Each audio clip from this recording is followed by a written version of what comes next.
आज का विषय है आत्मिक आजादी। आजादी परमेश्वर का आत्मा अनेक प्रकार की आजादी देता है। परमेश्वर का आत्मा अनेक प्रकार की आजादी देता है। उसमें से कुछ आजादी के बारे में हम बताने के लिए चाहते हैं। रोमियो का पुस्तक 7 अध्याय 4 और 6वां आयत। परंतु जिसके बंधन में हम थे उसके लिए मरकर अब व्यवस्था से ऐसे छूट गया है कि पुरानी रीति पर नहीं वरन आत्मा की नई रीति पर सेवा करते रहें और करते रहें। हालेलुया। अपने घर के हम घर में झाड़ू लगाते हैं और क्या करते हैं, बाहर निकाल देते हैं। जो नाला सरकार बना के रखा है उस नाला को भर देते हैं और जब बारिश होता है तो बाढ़ आ जाता है। हम पूछते किसको है? यह सरकार की गलती है, नाला साफ नहीं है। सरकार तो हमारा और आपका सुविधा के लिए नाला को बना के रखा। हमने घर को तो सफाई किया, लेकिन ये वचन का ज्ञान नहीं होने के कारण नाला को भर दिया। अभी पानी निकलने का तो जगह नहीं है। प्रभु का वचन कहता है ये संसार का रीति है, लेकिन हम उस रीति से छूटकर अब हम नए सोच विचार के अनुसार चलते हैं। जैसे हम घर की सेवा करते हैं उसी प्रकार हम बाहर की भी सेवा करें। हालेलुया। जब रोड में देखते हैं एक अनाथ को, एक विधवाओं को या आमे भिखारियों को, तो कम से कम जो आपके पास है एक बोतल पानी का पैसा का दाम होगा, उसको कम से कम एक बोतल पानी ही देकर उसको आदर करें। या आपके पास पुराना कपड़ा होगा, आमीन, आपके लिए पुराना कपड़ा है, लेकिन जो जिनके पास नहीं है उनके लिए नया कपड़ा है। आत्मिक आजादी इस बात की घोषणा करता है आपके पास जो है आप एक दूसरे में शेयर करें। हालेलुया। इसके द्वारा परमेश्वर का काम को हम पूरा कर सकते हैं। बोलो प्रभु यीशु मसीह की हालेलुया। आप अपना घर का पेड़ को तो बड़ा बढ़िया से सजाते हैं, लेकिन सरकार जो पेड़ लगाता है उसको काट करके बल्ली लगाते हैं। मेरे प्यारे परमेश्वर का प्रियजनों, हमारा और आपका जरूरत है पेड़ लगाना, पेड़ काटना नहीं, क्योंकि पेड़ हमारा वातावरण के लिए अच्छा है। वैसे ही प्रभु का वचन कहता है एक दिन 2 दिन का बंधन बांधने से, जैसे पिछला दिन में हम लोगों ने देखा था रक्षाबंधन है, वो 2 दिन के बाद धागा टूट जाएगा, लेकिन एक रक्षा जो प्रभु यीशु मसीह के द्वारा बांधा गया वो टूटने वाला नहीं, बल्कि सदा सर्वदा अमर रहने वाला है। वो रक्षा है प्रेम का बंधन। उन्होंने ऐसा प्रेम किया कि उन्होंने पुराने रीति के अनुसार, पुराने रीति रिवाज के अनुसार वे रोज बनाते, रोज बिगाड़ते, रोज बनाते, रोज बिगाड़ते थे। लेकिन अब ऐसा नहीं है। जो परमेश्वर के आत्मा से भर गए वो नए रीति से, नए तरीके से, नए सोच, नए सपनों के साथ प्रभु यीशु मसीह में मिलकर सेवा के काम में आगे बढ़ते हैं। क्या आप चाहते हैं आगे बढ़ने के लिए? आमीन। क्या आप चाहते हैं आगे बढ़ने के लिए? हालेलुया। बोलो प्रभु यीशु मसीह की आमीन। 6वां आयत में लिखा है, क्या कहता है? परंतु जिसके बंधन में हम थे उसके लिए मरकर अब व्यवस्था से ऐसे छूट गए लेख की पुरानी रीति पर, लेख की जो विधि का जो लेख था, विधि विधान था, उस लेख से छूटकर वरन आत्मा की नई रीति पर सेवा करते हैं। हालेलुया। मतलब आत्मा की आवाज सुनकर सेवा करते हैं। हम किसी सृष्टि की नहीं बल्कि सृष्टिकर्ता की आराधना करते हैं। हालेलुया। आत्मिक आजादी पाया हुआ व्यक्ति सृष्टि की आराधना नहीं करता। आमीन। सूर्य, चंद्रमा और पेड़ पानी की आराधना नहीं, बल्कि पेड़ को बनाने वाला, सूर्य को बनाने वाला, लाखों करोड़ों तारों को बनाने वाला, चंद्रमा को बनाने वाला, पेड़ पौधों को बनाने वाला परमेश्वर की सच्चा खुदा को हम आराधना करते हैं। हालेलुया। बोलो प्रभु यीशु मसीह की। इसीलिए प्रभु का वचन कहता है, 2 कुरिन्थियों का पुस्तक 3 अध्याय का 17 आयत में लिखा है, नियम धर्म से अलग होकर सच्चाई का आराधना करते हैं। क्योंकि सच्चाई की बात यह है, आमीन। क्या कहता है 2 कुरिन्थियों 3 का 17 में? प्रभु तो आत्मा है, जहां कहीं प्रभु का आत्मा है वहां स्वतंत्रता, वहां बंधन नहीं है। हालेलुया। वहां बाधा बंधन नहीं है। इसलिए गीतकार कहता है, आराधना में है छुटकारा, आराधना में है चंगाई, शरीर प्राण आत्मा में शांति आनंद देता है, जान से भी प्यारा प्रभु। हालेलुया। जब हम प्यारा प्रभु को जो प्यार करने में अपना जान दे दिया और हमें जान देकर बचाया, उसे भी हमारा और आपका जरूरत है कि हम जान देने तक सच्चे खुदा के साथ दुख में, सुख में, अमीरी में, गरीबी में लिपट कर परमेश्वर के साथ उम्र भर सेवा करें। बोलो प्रभु यीशु मसीह की। यही है आपकी कथा। गलतियों का पुस्तक 5 अध्याय 18 आयत में लिखा है, यदि तुम आत्मा के चलाए चलते हो, व्यवस्था के अधीन न रहेगा। व्यवस्था क्या है? डर। नहीं करेंगे तो क्या हो जाएगा? हमें पूजा नहीं करेंगे तो ऐसे हो जाएगा, वो नहीं करेंगे तो ऐसे हो जाएगा। वो डर की व्यवस्था से प्रभु ने क्या किया? हमको आजाद किया। क्यों? क्योंकि अब हम आत्मा के चलाए चलने वाले लोग हैं। हालेलुया। बोलो प्रभु यीशु मसीह की। इसीलिए प्रेरित पौलुस यहाँ पर कहता है, अब हमें कोई डर की व्यवस्था नहीं, परंतु आनंद की है। हालेलुया। बोलो प्रभु यीशु मसीह की। इसलिए पहला बात, हम नियम धर्म से छूट गए। दूसरा बात, हम डर, स्वप्न का डर। आमीन। सर्प आकर डसेगा, ये करेगा, ये पूजा नहीं करेंगे तो ऐसे हो जाएगा। आमीन। सबसे बड़ा पूजा क्या है? आत्मा और सच्चाई के साथ जीवन बिताना। हालेलुया। बोलो प्रभु यीशु मसीह की जय। आमीन। तीसरा बात क्या लिखा है? रोमियो 8 का 15 आयत में लिखा है, क्योंकि तुम तो दासत्व की आत्मा नहीं भयभीत हो, परंतु लेपालक की आत्मा, मतलब प्रिय पुत्र की आत्मा तुमको मिला है। हालेलुया। लेपालक का आत्मा मतलब प्रिय पुत्र का आत्मा मिला है। कहा जाए तो अधर्म से हम छूटकर हम प्रिय पुत्र बन गए परमेश्वर का। हालेलुया। बोलो प्रभु यीशु मसीह की जय। आमीन। अगली बातें क्या करता है? रोमियो 6 का 14 में वो बात लिखा है, तब तुम पाप की प्रभुता न होगी, क्योंकि व्यवस्था के अधीन नहीं, वरन अनुग्रह के अधीन है। हालेलुया। बोलो प्रभु यीशु मसीह की। अब हम पाप के अधीन नहीं है, परंतु पाप से छूटकर अनुग्रह के अधीन हो गए। हालेलुया। बोलो प्रभु यीशु मसीह की जय। आमीन। इसी का 18 आयत में पढ़ेंगे तो मिलेगा जी।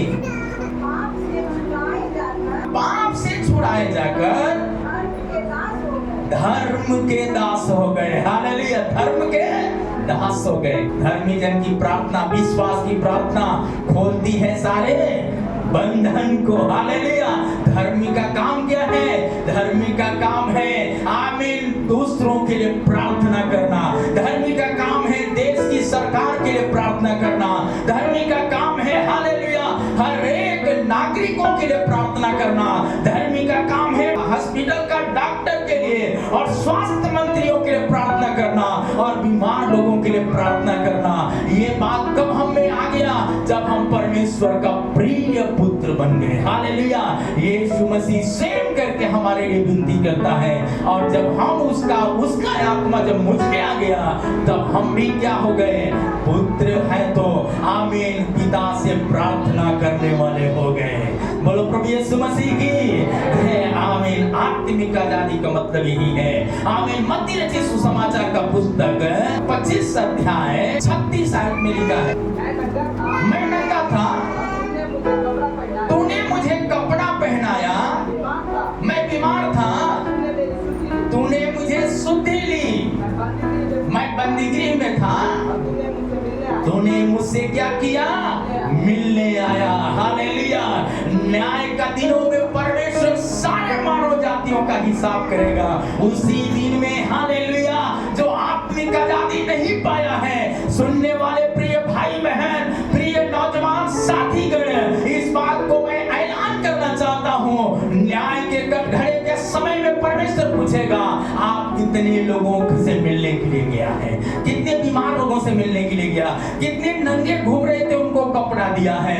ये बात पूछेगा जब ये करेंगे तो वचन कहता है आप भूल जाएंगे, लेकिन परमेश्वर भूलेगा नहीं। न्याय का कटघरे के सामने कहेगा आमीन, हे पिता के धन्य लोगों जो इन छोटों से छोटों के साथ किया वो सब कुछ तुम मेरे साथ किया है। हालेलुया। इसलिए हमारा और आपका उत्तरदायित्व है, यदि हम जानते हैं हमारा सहयोगी होगा, हमारा हालेलुया रिश्तेदार होगा, हमारा पड़ोसी होगा, कलीसिया का विश्वासी होगा या कलीसिया का कोई भी परिवार होगा, कोई भी परिवार नहीं है तो आप समय निकाल करके कम से कम जाके अस्पताल में मरीजों के लिए भी प्रार्थना करना चाहिए। बोलो प्रभु यीशु मसीह की आमीन। शायद कोई मिलने वाला नहीं होगा, वो कौन पहचानेगा। एक ट्रैक्टर ले जाकर के अस्पताल में पूछ लोगों से परमिशन लेकर बांटने समय में बहुत लोग आपसे मिलेगा, थोड़ा भैया मेरे लिए प्रार्थना कर दीजिए, दीदी मेरे लिए प्रार्थना कर दीजिए, क्योंकि आप पाप से छूट गया, बीमारी से छूट गया, कर्जा से छूट गया, कष्ट से छूट गया।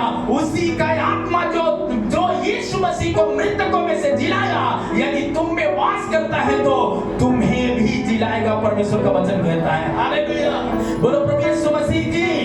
इसलिए रोमियो का पुस्तक 8 अध्याय का 11 आयत में वो बात लिखा है, उसी का आत्मा जिसने यीशु मसीह को मरे हुए में से जिलाया तुम में बसा हुआ है, तो जिसने मसीह को मरे हुए में से जिलाया वह तुम्हारी नश्वर देहों को भी अपने आत्मा के द्वारा जो तुम्हें बसा हुआ है जिलाएगा। हालेलुया। बोलो प्रभु यीशु मसीह की है। आमीन। अय्यूब का घटना हम जानते हैं, वो तो पुराने नियम का, वो तो यीशु का क्रूस की कथा नहीं जानता था, लेकिन कुछ रोग का बीमारी का समय में भी उन्होंने अपने मित्रों के लिए प्रार्थना किया, सब छोड़ दिया, लेकिन वो दुख का घड़ी में दुखित परिवारों के लिए प्रार्थना किया। ये जो काम डॉक्टर से नहीं हो गया, आमीन, दूसरों का प्रार्थना करने के द्वारा अय्यूब का पूरा भविष्य को परमेश्वर ने बदल डाला। बोलो प्रभु यीशु मसीह की। आत्मिक आजादी पाया हुआ परिवारों का, आमीन, हालेलुया, परिवारों के लिए एक बहुत बड़ा गुड न्यूज का संदेश है। आप यदि ये जानते हैं प्रार्थना क्या है, तो प्रार्थना क्यों जरूरी है, यदि जानते हैं तो आपका जरूरत पूरा होना है तो आप देश हित में प्रार्थना करें, देश की प्रार्थना के नाके में खड़े होकर के प्रार्थना करें। परमेश्वर का काम कहता है यदि प्रार्थना करेंगे असंभव काम संभव में बदल जाएंगे। इतना ही नहीं, अय्यूब का उम्र का इलाज कर दिया। डॉक्टर उम्र का इलाज नहीं करेगा, डॉक्टर पाप का इलाज नहीं करेगा, लेकिन यीशु मसीह जो दुनिया कर नहीं सकता ऐसा काम करने वाला है प्रभु यीशु मसीह। पहला पाप का इलाज करता है, दूसरा उम्र का इलाज करता है। हालेलुया। ये यदि सच्चाई आपको चाहिए तो आप मेरे प्यारे परमेश्वर का प्रियजनों, यदि आपको आजादी मिल गया है तो ये आजादी शैतान नहीं छीनना है तो क्या करना पड़ेगा? निरंतर प्रार्थना करना पड़ेगा। हालेलुया। निरंतर प्रार्थना करना पड़ेगा। इसलिए पहला थिस्सलुनीकियों 5:17 आयत में लिखा है, निरंतर प्रार्थना में लगे रहो, निरंतर प्रार्थना में लगे रहो, हर बात में धन्यवाद करो, क्योंकि तुम्हारे लिए मसीह यीशु में परमेश्वर की यही इच्छा है। हालेलुया। परमेश्वर का इच्छा का चढ़ावा क्या है? पुआ पकवान नहीं है, सेव संतरा नहीं है। परमेश्वर का इच्छा का भोजन क्या है? इच्छा का भोजन ये है, आमीन, हर मानव जाति निरंतर सीमित परमेश्वर से प्रार्थना करने वाले हैं। क्या आप चाहते हैं? निरंतर बहन मरियम ने प्रार्थना किया, मरा हुआ लाजर जो 4 दिन का कब्र में पड़ा हुआ था, आमीन, परमेश्वर केवल लाजर को जिंदा नहीं किया परंतु बेतनिया शहर का भी इलाज किया है। आमीन। आपका प्रार्थना से केवल एक रोगी को परमेश्वर चंगा नहीं करता परंतु उस गांव और शहर का इलाज करता है हमारा परमेश्वर। बोलो प्रभु यीशु मसीह की। आमीन। इसलिए पहला कुरिन्थियों का पुस्तक 15 अध्याय 56 से 58 आयत तक पढ़ेंगे तो मिल जाएगा। जी। मृत्यु का डंक पाप है, पाप